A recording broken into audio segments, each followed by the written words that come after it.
evening and welcome to Correro, the stage for conversations that shape our nation. I am Godwin Sunday. Tonight, we shine the spotlight on the youth, a demographic that isn't just large but growing in influence. Over 60% of Nigerians' population is under the age of 30. Yet, despite being the majority, young people are still underrepresented in governance. The Not Too Young to Run Act signed in 2018 was a landmark reform. It lowered the age limit for political offices, presidential aspirants from 40 to 35, and for the House of Representatives and state assemblies from 30 to 25. The law opened doors for Nigerian youth. We saw more young Nigerians youth run in 2019 elections and a small but noticeable increase in the number of young people winning elective positions. But the journey is far from over. In the 2019 elections, youth candidacy was about 34%, but by 2023, that dropped to roughly 28.6%. And although representation has inched up, young people still occupy just a small fraction of leadership positions.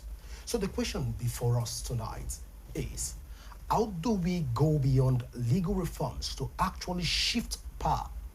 How do we move from symbolic representation, especially within the youth faces in governance, to real decision making influence, policy participation, and leadership roles that impact national development?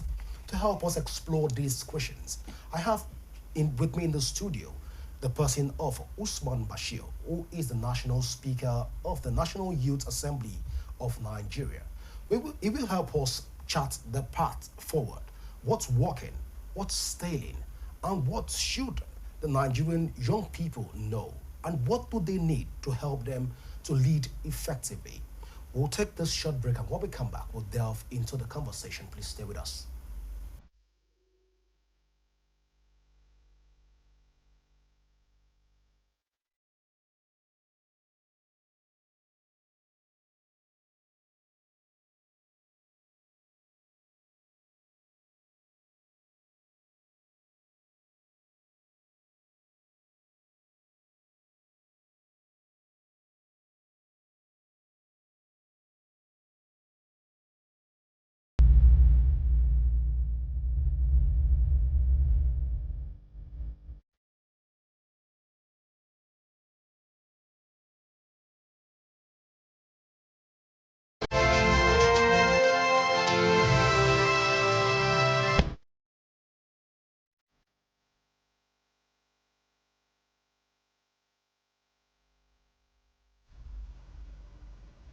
Welcome back. We're right now being joined by Usman Shagari here in the studio. Bashir, you're welcome to Correro. Thank you very much, Mr. Godwin, for having me here. It's my pleasure. All right, so let's begin tonight's conversation from the stakes of politics by first looking at the AMAC election that is we're preparing for come 2026 and the already not, or Anambra election that is already on top gear. The level of youth participation in these elections right now seems infinitesimally low compared to what we saw in 2019. Why this decline from youth participating in governance? Mr. Godwin, when you are looking at political participation, especially for the youth, you have to look at the demographic and the timing for the election. 2019, that was general election, and this upcoming election that we have in FCT, Anambra, Ekiti, and upcoming state is by-election. So you can't compare by-election where we have almost just 3 to 4 states with almost 30 states that normally hold their election in general election. So all I'm saying is that most of this election is going to happen next year, and I believe that some states have already kickstarted their campaign. So that doesn't mean that by now we should expect too much turnout. I believe that by next year we will be expecting more turnout than what is already on ground. But one thing I'm going to assure you is that there's a lot of youth participation in this environmental space, because youth have tried and youth have tested, and they know that they can participate when given the opportunity. So definitely, even if you know you can't win, youth now have that mentality that we have to try. we have to push our best. We have to see how we can try our best to see how we can get into the system. So I believe that in the next coming month, we will try and see how we will start seeing more progress in terms of this by-election. And by 2026 ending, we will try to see a lot of youth showing interest in the 2027 general election. So this is just a way forward, a step forward, and we are hoping that in time we will see more progress and more achievement in the areas of youth participation. So this upcoming election that are coming, I know a lot of young people that are contesting for councillorship in Abuja, chairmanship in Abuja, and other states. That means that automatically that shows that youth are more committed than before, and youth are interested in joining, because if they are not interested, they will not be buying from in other political parties. Not only the major political parties, even the minor political parties. There are many youth that are contesting, that are buying from those political parties to see how they can just participate. So I believe that we are participating, and with time we'll see more progress. All right, Bashir, when you say youth are participating in the election, let's even get the clarification of the concept, participation. Because as it stands right now, it's as if Nigerian youth are participating from advisory roles, largely. Because right now, we don't see youth between the age of 30 to 45 take the bull by the horn in contesting even within majority political parties. Right now, what we see is youth within this bracket are given advisory appointments to become special advisor to the president or to the governors in this regard. Does this mean, to a large extent, that these advisory roles are training ground for youth to learn the rudiments of politics before they can be handed over critical positions, leadership roles, for them to be able to exhibit what is enshrined in the Not Too Young to Rule Act 2018? Or is it that the Nigerian youth are being relegated to the back door of inconsequential? That's why such positions as this is being thrown to them in general. You know, actually, this is a progressive move, and it is a step-by-step move. Because as we are talking now, let's say 15 years ago, youth don't even have the opportunity to become commissioners or maybe SEs in some state or to the president. So what I'm saying is that this is progress that youth are making, and I believe that we have a lot of young people that are being appointed into critical positions that before they can't even imagine to be there. So that can serve as a training ground. Most of them, if you look at most of these political appointees, most of them between 2019 to now, most of them between that 2019 to 2023, some of them were having advisory roles and appointment, and most of them participated in the 2023 general election, either to go for House of Representatives or House of Assembly. That shows that advisory role is not going in vain. That means it's a training ground for them to gain experience, to gain connections, for them to train themselves in going into the political space. You understand me? And I believe that we have this mentality as youth in Nigeria. We always believe that politics is expensive for us. And we believe that before you can be in politics, you must be financially stable. And that's not just the belief, that's the reality, that's the sad truth in Nigeria. Before you can enter politics, you must be financially stable. If not, you cannot go anywhere. So that's why most of the youth prefer to get all this kind of appointment, or maybe be stable in business space before they can be able to enter into the political space. So which means that automatically youths are participating through this advisory role, which will groom them to participate in the political space in the general election and contest for various political offices. Well, Bashir, at this point as a speaker, I'm curious. This advisory role and training ground, as it seems, does it automatically invalidate the Not Too Young to Rule Act?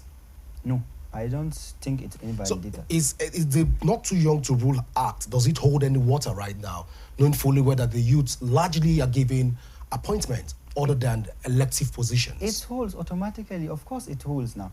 Mr. Godwin, we have a House of Representative member who is younger than below 30. How many? They are not, even though they are not much, but we have young. As I'm talking to you now, because of the large amount of House of Representatives we have, the Speaker had to set up a committee called the Youth in Parliament for the youth, for people under 40, to have that committee to be synergizing among themselves. So definitely, it doesn't mean that we have many, but still I believe that 10 years ago, you cannot have anyone below 30 to be a House of Representative member. So definitely there's a progress, and I believe that by the next upcoming election, we will see more progress. We will see a lot of young people below 30 contesting for various positions. If now we have 10 people below 30, I believe that by next election we will have more than that, because we have many people that are interested and that are going to go into the political space. So one thing I always believe is that I believe in small progress. So those small progress are the ones that accumulate to big progress. So I believe in this, and I believe that Not Too Young to Run is a big opportunity for the Nigerian youth, and it has paved the way for many Nigerian youths to contribute their quota and to come into the political space, because without it, we will not be sitting down and talking all these things. We will be talking about another agenda by now. So that means that we have the opportunity to participate because of that bill. So I believe that we'll do more. Well, Bashir, there have been the speculations, especially within the Nigerian youth's demography. It is believed that the government has created a very big gap in terms of economic gap, a financial marginalization, unemployment, stomach infrastructure, in order to deprive the youth from actively participating in governance. Now, most youth will say that they don't even have money to buy these forms, and political parties keep increasing the forms on a yearly basis without increasing the document that was used to produce the form. The ink has not increased, but the forms keep getting increased. How many youths can afford 100 million naira to buy a political party form, 50 million naira to buy a political party form? Let's look at this critically. Is this a strategy to deprive Nigerian youth from even contesting or participating in governance? You know, I can't tell you that this is a strategy or not. No, you speaking from the angle. One thing I believe is it's that a speculation from Nigerian youth, so that's what I want you to even look at. So whenever I tell you that I give you this opportunity to do something and you don't have the resources, I make it expensive for you, definitely I'm depriving you, because I know that you don't have the resources to afford this. But one thing I'm going to say is that, which is why we have been advocating for this. The Not Too Young to Run has paved the way for us to be able to contest within below a certain age. But that doesn't mean that's the end of the road. There is still work to be done. For example, in the areas of finances, which is why I think a few months ago, the House of Representatives organized the National Assembly Open Week, which is organized by this 10th Assembly under the leadership of Right Honorable Tajuddin Abbas. They organized that open week to see how they can invite stakeholders from outside the parliament to come and share their insight and give them ideas to how they are going to do better. One of the things as a youth body that we represented Nigerian youth there, one of the things that we advocated for was the issue of this political party. We personally, we advocated for three things. But the first thing that we advocated for in terms of participation is that we told them that number one is that we have the opportunity to participate. We are given the opportunity to participate, but the issue is that if we are given the opportunity, we also need to have the capacity to participate, which is where, based on our research, we noticed that all these major political parties are not giving us the opportunity to contest because their nomination form fees are very expensive, their ways of running are very expensive, and even the youth are not even involved in the party affairs. Only small positions are given to youth in the political parties affairs. So that was why we advocated personally for the House of Reps to either come up with a bill or to come up with something that will mandate the political parties, not only one political party, all the political parties, to subsidize the forms for the youth and to make sure that as long as you are a Nigerian youth, you will be given the opportunity to purchase form at a very low price or very competitive price so that you can be able to participate. Not only form, they should also involve the Nigerian youth in the areas of decision making in the political parties, right from the world level to the national level. So we believe that political party is the first step to getting into the politics. If you are interested in getting into the politics, the first step you need to do is to get a political party so that you can have an umbrella that you can contest. So if that umbrella is not giving you the way, it's not giving you the opportunity for you to contest, then whatever bill or whatever amendment the government will come in, at the end of the day, it's not going to be beneficial for the youth. So that was why we advocated for this in the presence of the Speaker and the principal officers of the House of Representatives, that there is need for them to mandate political parties to subsidize these forms for Nigerian youth, because we believe that we don't have the capacity to purchase those forms, especially in the major political parties. So if they can be able to do that, definitely they have done something for the Nigerian youth, and Nigerian youth are going to participate more. Because like I said before, politics is expensive for Nigerian youth, especially we, the Nigerian youth, especially youth below 30. Not everyone has make it to the level that they can purchase 100 million naira form or 200 million naira form. Apart from the form, if you are talking about politics, there are a lot of things, campaign that you need. So imagine spending a lot of money already on form without even going to the primary election or this. This is too much for us. So that's why we believe that we advocated for this, and we believe that if government can put this in place, it's going to be much beneficial to the Nigerian youth. And I'm not going to say that the government are compromising this not too young to run by depriving Nigerians of basic political something. All I'm going to say is that there are a lot of challenges. We are taking it step by step, and I believe if government can turn their attention into this direction, they can be able to do the right thing. Well, Bashir, a lot of Nigerian youths are, to a very large extent, disappointed by some of the appointees of government that are currently working with various tiers of government, from states, local government, through to the federal government. One would have expected at this point that appointees of government should be able to criticize the government and speak up for the Nigerian youths, but we don't get to see this. Rather, we get to see political appointees and other leaders within the youth bracket try to even support the government when they know that these policies are anti the youth. Can we say at this point that absolute power has corrupted Nigerian youth, that Nigerian youth no longer have relevance for sanity within the system? So when they get into the system swallows them up. When we look at all of this narrative and drive, can we say that the Nigerian youth are ready for governance? You know, that's why I always see that wherever I go, Nigerian youth, we are ready. We have the passionate youth, we have the hardworking youth, we have the capacitated youth in Nigeria. And I believe that we can do a lot more. We can help take this country forward. But the issue is that whenever it comes to political appointment, remember, political appointment, some of the political appointments are not based on merit. Some of them are just based on connections and everything, which is why at the end of the day, the government end up appointing people that will not add value to the community. As I'm talking to you personally, I'm highly disappointed in a lot of political appointees in Nigeria. There are some political appointees, they are youth, and they were among the ones that were channeling energy in terms of in the areas of advocating for youth involvement. But now they have gotten the appointment. I don't know what happened to them. The system has corrupted them. They are not doing what they are supposed to do. There are a lot of political appointees. We as youth body, we don't even have access to them. To even have access to them, they act as if they are the president of this country. They don't even have access. We can't have access to them. We don't know what they are doing. So definitely that's the major disappointment we have as Nigerian youth. The youth are in the system, but they are not doing what they are supposed to be doing. And again, when it comes to political appointees, to me, I believe that they shouldn't be all criticizing the government because they are appointees under the government. All I believe they should be doing is that if you are a political appointee, you have your portfolio, work under your portfolio and do to the best of your capacity, and to make sure that your portfolio, you are making it better. If you are appointed under this portfolio, instead of you to be wasting your time criticizing or doing this or that, which will not make any impact, you should use your office to make impact. Involve the youth, bring the Nigerian youth, and see how you can harness the opportunity to do more, which most of the political appointees, especially the younger, the youth, are not doing. Most of them, they are not doing anything there. They are just appointed there. So if they can be able to channel the youthful energy they have in them to bring youth on board and to see how they can do more in their office, they will do more. We are not talking about criticizing. They don't have time for criticizing the government or not. No.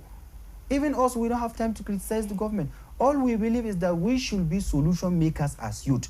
If we see an issue, we should try to use our portfolio and our capacity to correct the issue and to make it better and to make our country better instead of criticizing. Political appointees are opportune to have appointment under the government. Definitely, they have an office and they can use that office to harness the opportunity and do more for the people. So I believe that they can do that. If they can do that, then there's no need for criticization or there's no need for any chaos or any issues. They should use their office to do. There are a lot of political appointees that are doing more. As I'm talking to you, they are doing more, that are doing excellently better. So if they can use those ones as an example to do more, I believe with the level of political appointees we have in Nigeria, Nigeria is going to progress in a lot, much more better than it is now. Well, Bashir, there has been this also another angle to this whole conversation that most youth bodies are using their organizations to enrich their pockets as against standing and speaking up for the Nigerian youth.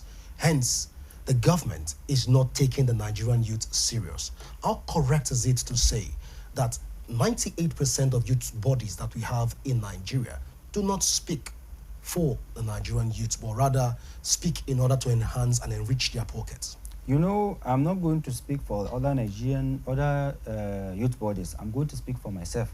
As the leader of the National Youth Assembly of Nigeria, which is a youth body here in Nigeria, all we have been doing is to see that we make ourselves of valuable to the government and to the community, is to see that we are solution makers. I always tell people that we don't have time to criticize the government, to criticize people. We should be a solution maker. If we see this is the problem, let us try and see how we can come up with a solution to that problem and see how we can implement it based on our capacity. There are a lot of youth bodies that maybe might not have the capacity to do what we are doing.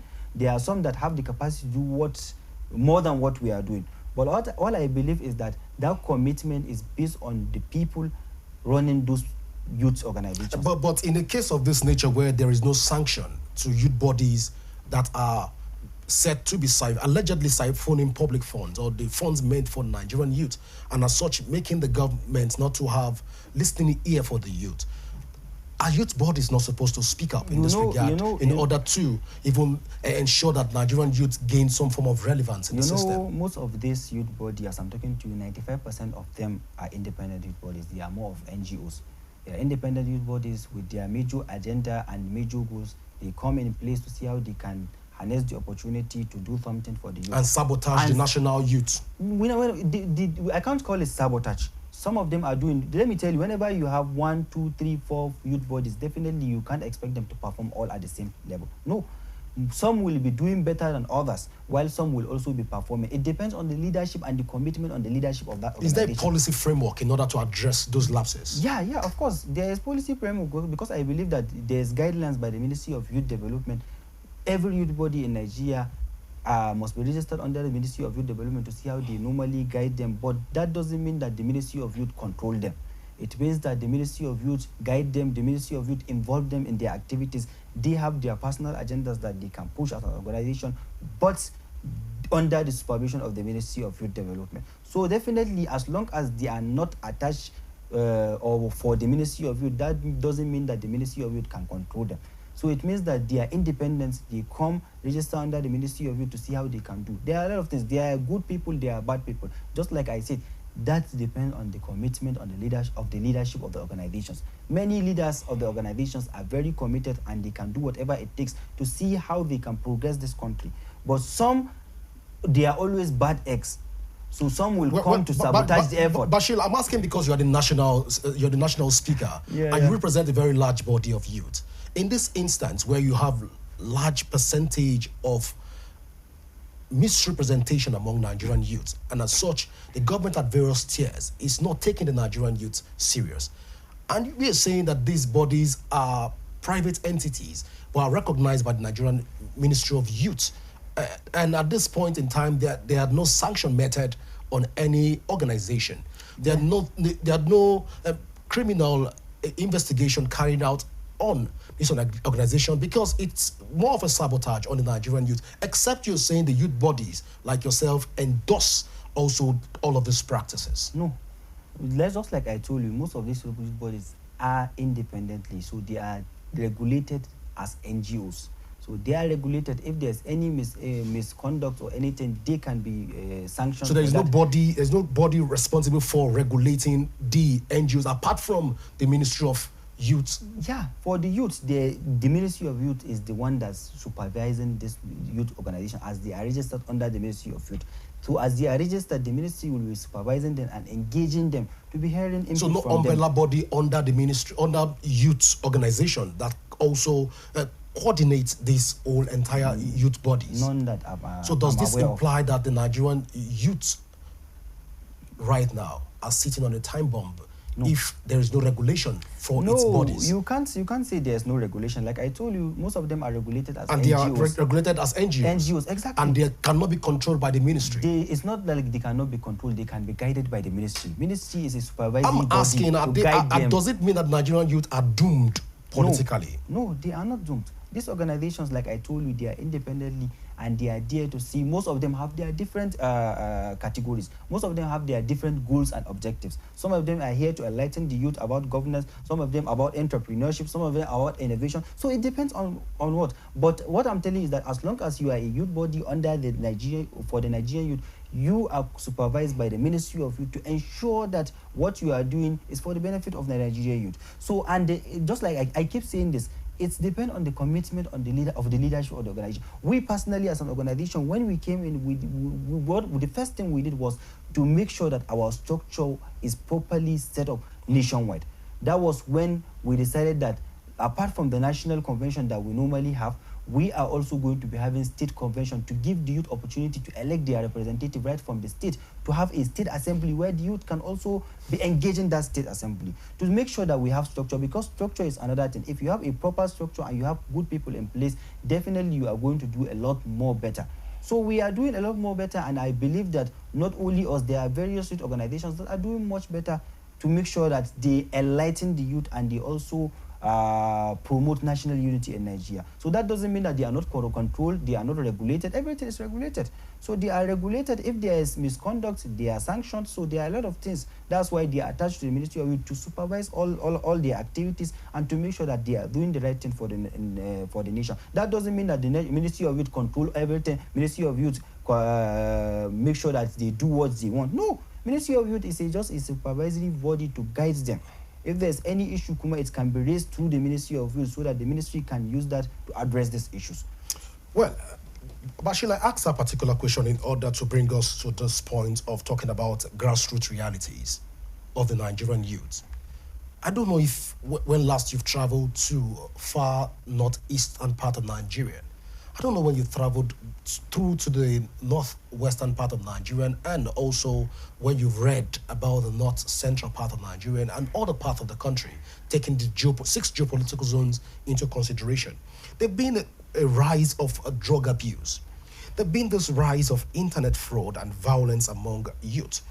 At this point in time, taking these conversations to the grassroots, can we say that these bodies that are supposed to speak up for the Nigerian youth, because they are not properly supervised, and as such we've had conversations and allegations that some youth organizations and bodies, when they're created to fund their own pockets, whether you call it NGO or I don't know what they are, but they are created to fund their own pockets in this regard. When we look at all of this, can we say that the youth bodies have failed the Nigerian youth, or we can say that the Nigerian leaders or its government has failed this generation? You know, personally, I have traveled. I always travel. I'm a traveler. I travel always to my state. I travel to various states, and I travel by air. Sometimes I even travel by road. So I know the issues, and I know all this kind of issues. And whenever I travel, I try my best to go into the grassroots to see how I engage people. To also, I'm a Nigerian youth. I know what youth are going through. So it's not like I'm above 50 or something. So I know all this kind of issues. Especially drug abuse is something that has been growing rapidly in Nigeria. Then internet fraud. But one thing I'm going to tell you is that all these things happen for a reason. As I'm talking to you, Nigerian youth are frustrated. They don't know where to head. They don't know their directions, because the system is just somehow low economic progress, entrepreneurship development in Nigeria, especially for the SMEs, is very low. And if you look at the demographic, a lot of Nigerian youth falls under the SMEs. So if as a Nigerian youth, you study for almost 4 to 5 years and get your degree, diploma, or anything, for example, finish your service, at the end of the day, no job to do, no work to do, the environment is not favorable for you to do job, you will be frustrated. Before you know it, if I can control myself, someone cannot control himself. He will go into any practice, especially internet fraud, to make sure that they get money, because most of them are frustrated and they are desperate. So which is why it's always the responsibility of government to ensure a favorable environment for the people, especially for the youth. If you look at the statistics of the people that are graduating yearly, you will be surprised. How many institutions do you have in Nigeria? How many private and public institutions do you have in Nigeria? Every year, if you look at the percentage, you will be surprised. Many people are graduating without job. Some of them will start their NYSC, they will start giving them 70,000 or any amount, for example, 70-something thousand. At the end of the day, when they finish their NYSC after 12 months, where are they going to get that 70,000? They are going to be frustrated because they have nothing to do, no work to do. A job that you can start with 200,000 before, now you cannot start it with even 500,000. The environment is not favorable. I'm a person that I always support entrepreneurship. I don't depend on government to provide job. I know it's not going to be possible. The government cannot provide 5% of job to Nigerians. But the only way people can get job is through for government to create an enabling environment for them to thrive in businesses. Support SMEs, support businesses. There are a lot of policies that government have implemented to see how they can support this. But the issue is that if you go to the grassroots level, most of these policies are not reaching people at the grassroots level. That's why those people are the ones being affected the most. So if government can be able to come up with this favorable environment, ensure that they concentrate on the SMEs, people will be able to have more job to do. People will be able to make themselves busy even after their NYSs to do something, so that they will not be frustrated and they will not be sitting down and thinking about internet fraud or something. So that's all I'm calling on the government, for the government to come up with this favorable environment for businesses to thrive. We are not waiting for government to provide job. Government cannot provide all job. The only thing they are the regulators. They need to provide the environment for us to do more, to do a lot more. If we can do that, I believe that all this issue of drug abuse, all these issues of internet fraud will be low. So the government needs to do that, and we, the people, also need to support the government in implementing this kind of policies. Bashir, it's believed that the Nigerian youth talk a lot without doing anything in order to do as a follow-up for that fucking spray that they enjoy. But then let's look at this whole issue. You've said that you've agreed with me rather, that a lot of youth appointees are not delivering optimally. A lot. You've also agreed with me also that they have a lot of bad eggs within the youth bodies that are supposed to be the mouthpiece of the Nigerian youth. And as such, we've seen the backlash, which has resulted in electoral apathy and political apathy, I beg your pardon. And we've seen a lot of misrepresentation in governance because of all of this stuff that I've played out. I'm curious at this point, what should the Nigerian youth be looking out for come 2026 and 2027 in the elections that are lined up? Is there hope for the Nigerian youth if the bodies that are supposed to speak for them are not speaking, the representatives that are supposed to have are not effectively and efficiently representing them? Is there hope for the Nigerian youth come in future elections? I always believe there's hope, and I believe that Nigerian youth are more wise than ever now, and we are more committed than ever. You mean the frustrated Nigerian youth are more wiser in going more into internet? Because it's on the rise. Yeah, of course, it's on the rise. And as such, it's unavoidable. So we are not going to avoid drug abuse is on the rise. Yeah. So at this point, I'm curious, Bashir, is there hope for the Nigerian youth? There is still hope, because when you look at the percentage, even though these issues are everywhere, even though we still have these issues, there are still good eggs among us, people that can do a lot of more. So whenever you are talking about leadership, we can be 10 of us here, but we know who is going to do better in terms of leadership. One person among us that can do better. So we should put the ones that can do better forward for them to go. Bashir, have you checked the number of youths that are aspiring to leave the country on a yearly basis? That's another issue. We are trying to look at all of this holistically, because the ones you're saying are the good eggs, are the ones that are even planning to get a visa to leave the country. Yeah. Majority of Nigerian youth envy the queue up in embassy. I'm telling you that if I check your heart, if not that you are the national speaker, I know that one of these days you pick your bag and want to run. No. Because a lot of Nigerians Nigeria is my country. A lot of Nigerians feel frustrated even in the system. I'm asking at this point, looking at the bodies, looking at representation and all of this, is there hope for the Nigerian youth? There's hope, I'm telling you. Every Nigerian youth is looking at you right now across the world. There is a lot of hope for Nigerian youth. all the advice I'm going to give Nigerian youth is that we know the good eggs among us.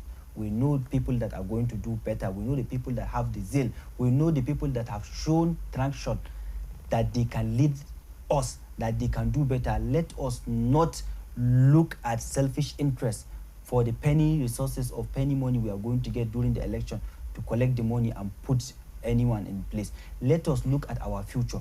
If we know that we have known your traction, we know you can do better, let us use that opportunity to push you and go. Nigeria has never experienced Jackpot syndrome in this country as now. A lot of experienced people, like you are saying, and committed people are living in this country. But I still believe that in a country of more than 200 million Nigerians, there are still a lot of people that are still in Nigeria, and there are still good people that are in Nigeria. So right from the grassroots level, from the local government level, let us pick people that are good among us, pick people that can deliver, to make sure that they are in those positions. If good people are in those positions, I believe that they are going to create an enabling environment for us to stay, for us to do better. Just because some people are bad, that doesn't mean all of us are bad. Just because some people are leaving the country, that doesn't mean all of us are leaving the country. We are still here, we still have life here, and our family are still here. So we can use that opportunity. Let them push people that can deliver. Let us push people that can deliver to make sure and ensure that they reach to that capacity in such a way that they will help us implement this kind of policies, and they will help us provide an environment. And when there is no accountability structure by the youth bodies? There will be. Already as we speak right now, there is no accountability. You said that the accountability body is the Ministry of Foreign Affairs. Youth bodies are not government. They are not the ones running the government. But then we have National Assembly, but then the youth bodies can challenge the status quo and create a body among themselves, like an umbrella body that can supervise the function of the youth bodies. Let me tell you, Mr. Godwin, not only youth bodies, we have opposition political parties. Yes. What are they doing? Constitutionally, the opposition political parties are the ones that are supposed to put pressure on the ruling party to ensure they do the right thing. If they go that route, we'll say it's because of politics. We are going tilting towards political angle. But then we have these youth bodies that tend to interface with political parties. That tend to interface. Yeah. They're neutral, so they interface with the president, with the local government chairman, with the state government. And at this point, when they go see all of those people, they get a friendly handshake, and this handshake comes with a lot of benefits. And we'll look at all of this playing out in general. You know, I believe that, just like you said, most of the youth body are neutral, and they can do a lot of things. But they lack accountability. They lack accountability, but I always believe there are good ones. They are accountable to nobody. Let me tell you, the good ones that are accountable to nobody. I always believe that only accountable to the Ministry of Youth. Godwin, it's based on the commitment of the leaders of these organizations. I told you personally, we are solutions makers. We believe that we don't have to criticize. All we need to do is to ensure that we provide solution. We have passed the level. Nigeria has been in this level for how many years? Are we going to remain in this level? Are we not going to progress as a country? No. So what we need to do as the youth body, we should focus on ensuring that we provide solution. If you see this table break and you can repair this table based on your capacity, do that, so that the government can come and do more.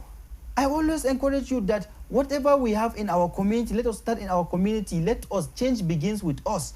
Let us do the needful and do our basic responsibility and civic responsibility. Then everything will fall in place. That doesn't mean that these are not regulated. Youth bodies, definitely, they are regulated by the ministry, and not only by the ministry. They are youth that elect those people in those positions, and they can hold them accountable. So if you are elected to be head of this youth body and you are not doing the right thing, people can hold you accountable. You either step down or you do the right thing. So I believe that that's accountable enough for youth bodies that are not part of the government. These are independent bodies that are pushing the government to do the right thing. So let us be solutions makers and ensure that we always push on the government to do the right thing.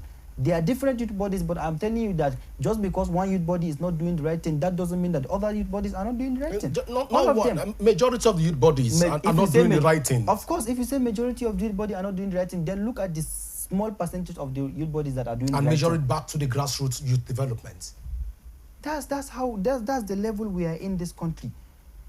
I always believe in small progress. If we have 100 youth bodies, if only 10 are performing, they are doing something, than 0 of them performing. All right, which brings me to this point, Bashir. Looking ahead, what bold step must Nigerian youth take to move from street to real political power?